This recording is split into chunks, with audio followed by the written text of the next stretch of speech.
Aprel oyida o'tkazilgan so'rovnomalarda 37% tadbirkorlar hozirgi kunda biznes holati yaxshi ekanligini ma'lum qilgan. Bu o'tgan oyda 36% tashkil qilgandi.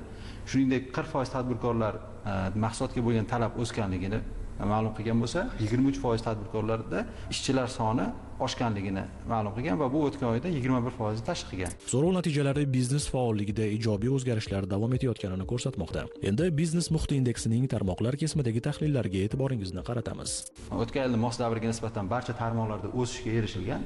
Xususan eng yuqori o'sish sanoat va qurilish tarmoqlarida kuzatilgan.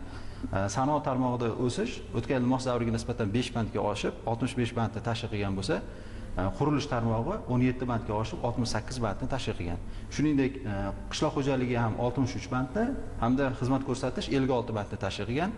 Bu o'tgan yil mos davriga nisbatan 2 va 1 bandga o'sish namoyon qilgan. Tahlil va so'rovlarda qayd etilishicha, ayrim sohalarda moliyaviy to'siqlar pasaygani haqida ham ma'lumotlar bor. Bu yana bir karra yurtimizda biznes muhiti yaxshilanayotganiga asos bo'la oladi. Yana bir tomoni, bu faqat iqtisodiy ko'rsatkichlar o'sishi emas, balki tadbirkorlarning o'z kuchiga ishonishi, yangi g'oyadan qo'rqmasligi, tashabbus bilan maydonga chiqishidir. Chunki ishbilarmon erkin nafas oladigan joyda taraqqiyot bo'ladi, investitsiya keladi.